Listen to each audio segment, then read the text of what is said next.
Welcome back to episode 8 of OKnowsSports. It's the best place for all NFL news, my favorite takes, my favorite bets of the week, and always a featured sport of the week. Let's jump into it. Let's jump into week 17 and the matchups. I got the chance to go to the Chicago Bears game. My team last week at Soldier Field. It was an awesome win. Fields looked like the guy. There's the chant going on, "We want Fields." That was awesome to see. Made me smile.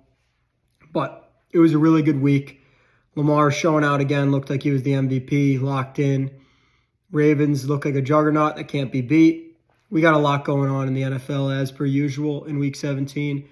And we're going to jump in right away to week 18 because at the end of the day, this is the week that decides the playoffs. Although the whole season has mattered for each of these teams.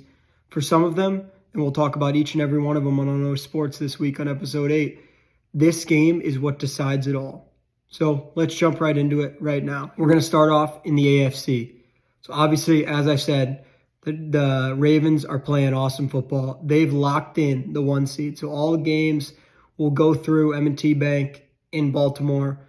That's huge for them. I don't know if Lamar's got it in him to play playoff football, but as I always say, he's my guy. He's one of my favorite players in the NFL. I was a big fan of his when he came out of Louisville. So they're the 1 seed. They've got it locked in. They have nothing to play for against the Steelers.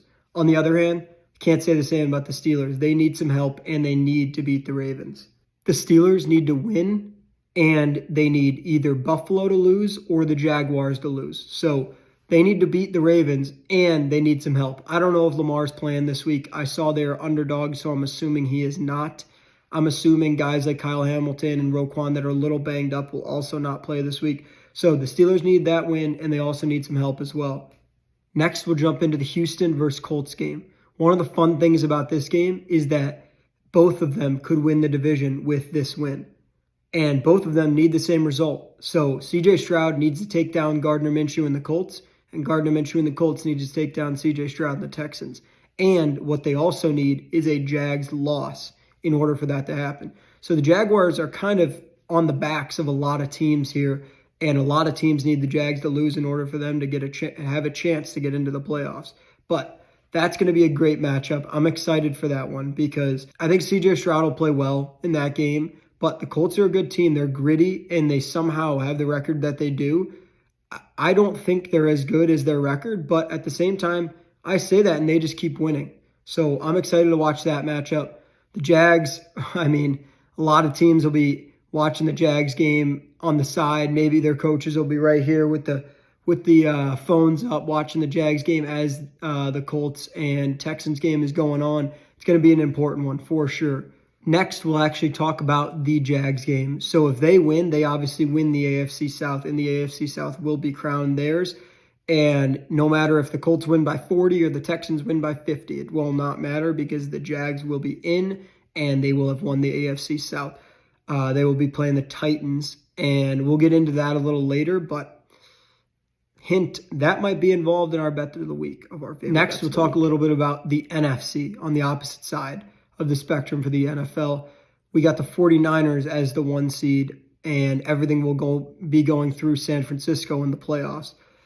I mean, they don't get a huge advantage. It's not like they're the Eagles where they get a huge advantage of playing at home, but they're playing good football. I did not look at the severity of McCaffrey's injury, but I know he did come out last week. That could have been preventatory just to make sure that he's doing okay, and Elijah Mitchell finishes out the game. But I know that he has been a little bit injury prone in the past on the Panthers. So I'm hoping he's okay. Fingers crossed, because he is a special player. We talk about him all the time. And he is currently minus 300 to win Offensive Player of the Year. As we talked about earlier, probably 4 or 5 weeks ago, we thought McCaffrey and Tyreek should have been in the conversation for MVP here at OKnowsSports. As a Lamar fan, I'm never going to hate on Lamar if he ends up winning it. But I do think the years that Tyreek and McCaffrey have had deserve to be in the conversation, and it should not just be the most valuable quarterback award. But, sorry, got off on a little tangent here. Now we'll jump into the NFC playoff picture. The Cowboys are in a great spot within the NFC East because if they win, then they win the NFC East. No ifs, ands, or buts about it. But if Philly loses, if the Eagles lose, then they still win the NFC East. So the Cowboys are in a great spot. They're sitting pretty. To a similar situation to the Texans and Colts game, we got the Saints versus the Falcons battle for the NFC South. And what they need, either one of them needs a win, but on top of that, they need the Bucs to lose. So it's kind of similar to the Jags, Colts, and Texans situation, as in, even if the Saints go out there and Derek Carr throws for 4 touchdowns and they win by 30 points, if the Bucs win, it doesn't matter. So that is a huge matchup. That's a huge game because it's not just their game on the line, but they'll also be watching another game at the same time. So that's always exciting. We have what Chicago fans are calling the Super Bowl for this season. Obviously, it's been a bit of a bummer for my Bears this year. And they play at Lambeau. I mean, a storied rivalry as they come against Jordan Love, who's having a sneaky good year. I hate to admit it, but saw this comment from a previous video. Joey Dwyer said, let's talk a little bit about Jordan Love and Matt LaFleur. You think they got a chance at the playoffs? Well, Joey, here we are, 1 game out, winning they're in. And I mean, I don't know. I'm sorry, Joey, but I'm rooting against you if you're a Packers fan, because I'm voting for my Bears to knock out the Packers. It would be such a great thing to end the Bears season with, especially with Justin Fields playing how he is. But I give credit to Jordan Love. He's got 30 touchdowns this season. He's playing great football. I won't lie. He's playing awesome. And that Packers team does not have the strongest defense. And Jordan Love's doing what he can, considering how low level that defense has been for him this season. As I said, Dallas can get in with a win or an Eagles loss. So vice versa is true for the Eagles. In order to win the NFC East, they already have a playoff spot. But to win the NFC East, they need a win and Dallas to lose. So it's the same situation, just vice versa. Next, the Seahawks. So if the Seahawks can win and then the Packers lose to the Bears, then the Seahawks are in. Geno Smith and the Seahawks are in the playoffs if they can pull out a win and the Packers end up losing at Lambeau at home against the Bears. Finally, we got Tampa Bay. They are on the road against the Panthers. And they are, if they win, they are in and they win the NFC South. No ifs, ands, or buts about it. So if they win, then their road is pretty clear in the playoffs, and games will be running through Tampa. So Baker Mayfield and the guys are in a pretty good spot, and that's what the playoff picture looks like. Next week, we'll be talking about playoff predictions after this week ends and everything kind of plays out. But it'll be exciting to have all these different scenarios and all these different things that could happen. I mean, hey, the Bucs could go out and lose by 50. You never know. And everything could be jumbled up. So we'll see what happens this week. I'm excited. But speaking about the Bucs game, we're going to talk about some of my favorite bets of the week, as we always do on OKnowsSports. If you didn't catch my recap of 2023, go ahead and check it out on my Instagram, OKnowsSports. We talked about our whale plays. We went 6-2 in 2023, and our bonus plays went 3-0. If you don't follow the Instagram account, go ahead and give it a follow right now, at OKnowsSports on Instagram, because we post plenty of plays there when we're feeling good right before a game and we see something that's a little off from Vegas. That's OKnowsSports. We love to jump on that because you know how we love stats. And we check the stats and we're like, that's weird. I don't know why that's his line, so let's take it, So definitely follow the Instagram. But now we'll go into our whale pick of the week. I got an interesting one this week, and this is the first ever time I'm doing a parlay for the whale play of the week. But my reasoning is because of the playoff implications that are behind this whale play of the week. So we got the Jags money line on the road against the Titans. They're minus 190. The Titans are struggling a little bit, and the Jags were on a 4-game skid. And last week, they beat Carolina 26-0. The big number that I'm focusing there is 0 points. They didn't allow a single point. I know they're playing Carolina, but that means the defense is clicking. They have confidence going into playing the Titans. Titans offense is not great either, so I'm a big fan of this minus 190. Then we parlay it with the Bucs. The Bucs kind of screwed us over a little bit last week. We had them as one of our plays. They didn't end up hitting, but we're going back to them. Minus 230 against the Carolina Panthers. So the Panthers have nothing to play for. They've already given the number 1 overall pick to the Bears. They really don't have anything to play for other than pride. But on the other hand, the Bucs have a lot to play for. If they win this game, they get home field advantage in the playoffs. And they win their division. So I'm a big fan of this. It's a minus 230 parlayed with a minus 190 money line. That comes out to about plus 119. So that means bet 100, win 119. That'll be our whale play this week. Then here's an OKnowsSports exclusive. As you know, we kind of dive into everything here. We dive into stats, we dive into players and how they're performing. So here's something that you probably didn't know, and that's why I love sharing it with you guys here at OKnowsSports. DeAndre Hopkins, receiver on the Tennessee Titans, if he catches 49 yards this week against the Jaguars, he will be paid $1 million bonus by the Titans. Because he was a late free agent ad, he didn't get the biggest deal that he wanted. He was looking for 20, 25 a year up with the big dogs like Devontae Adams. He didn't get that. So instead, they gave him a lot of different bonuses. If he catches 49 yards or more, he gets $1 million bonus. And if he gets 7 catches or more, which I will say he has not done very often, but if he catches 7 balls or more, he gets another $250,000. So although the line's not out, I want my second play to be this week, DeAndre Hopkins over receiving yards.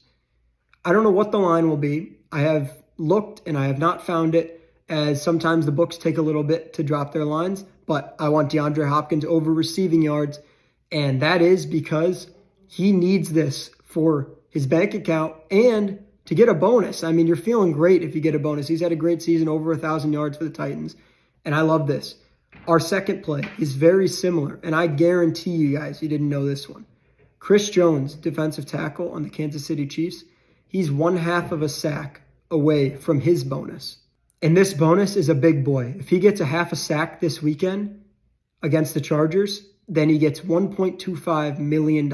Although he's one of the highest paid D tackles in the league, they want to keep him around there on Kansas City. So he gets $1.25 million if he gets a 1/2 a sack this week.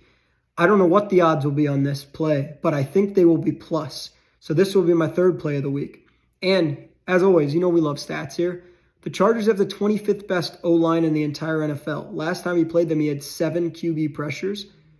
And Chris Jones has had 2 sacks in his last 2 games, 1 in each of them.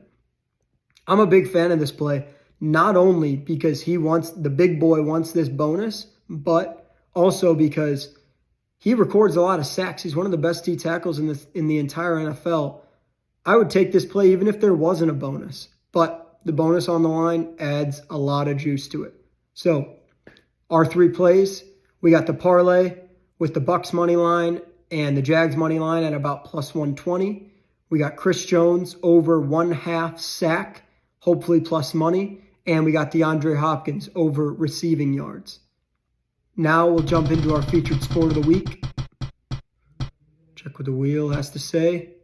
Okay, the NBA. We could do that. You know how we do it here, off the cuff at OKnowsSports. So I've talked about Paolo Banchero before, and I don't know if you are watching at home and you love the NBA or you don't like the NBA. Paolo Banchero, in case you didn't know, he just turned 21. He turned 21 in November, and he just had 40 points last night for the Magic. I watched the game. I mean, it reminded me of the LeBron James famous game against the Pistons. I think it was in 2007 when he scored the last 25. Banchero either scored or was involved in, meaning assisted, for the last 18 points for the Orlando Magic in the fourth quarter, first overtime, and second overtime. This kid is unbelievable. On top of this, SGA, Shai Gilgeous-Alexander, he's quietly averaging 32 a game. I mean, yes, a lot of guys get talked about like Tatum, like Jokic, like Giannis, Embiid, the best guys in the league. But SGA deserves to be in that conversation. And in my opinion, he deserves to be in the MVP convo because he's averaging 32 a game. But on top of that, the OKC Thunder are one of the best teams in the entire NBA. Yes, it's because they've drafted well. They've drafted guys like Chet and the 2 Jalen Williams and great players. But Shai is the leader of this team. He's only 24 or 25 years old, and he is the leader of this team. I mean, I think it was 2 nights ago, maybe last night, he had 9 points going into the second half. He finished with 35, 8, and 11. Like, it's just another night for him. He's unbelievable. I enjoy watching the NBA as much as I can because of guys like this. Also, The last point I'll make about the NBA. A common thing on Joel Embiid on the Sixers is that he's a foul merchant, and he complains and he dives and he gets all these free throws, and it's not that impressive that he puts up these numbers because he gets all these free throws. Last month in December, he averaged 40 points and 11 rebounds, close to 40 points and 11 rebounds. I don't care if you're shooting 25 free throws a game. That is unbelievable. Also, one thing I'd like to touch on. Back in the day, in the 80s, 70s, 80s, 90s, even the early 2000s, the big men, the 7-foot, 260, 270 guys like Joel Embiid, no one shoots 90% from the free throw line. So although he gets a lot of hate for going to the free throw line all the time, you still got to make your free throws, man, you know? And I don't think he deserves all that hate because of him shooting 90% at the free throw line. That's like what a 5'9" guard would do in the NBA. That's unbelievable. So that'll be it for our featured sport of the week on the NBA.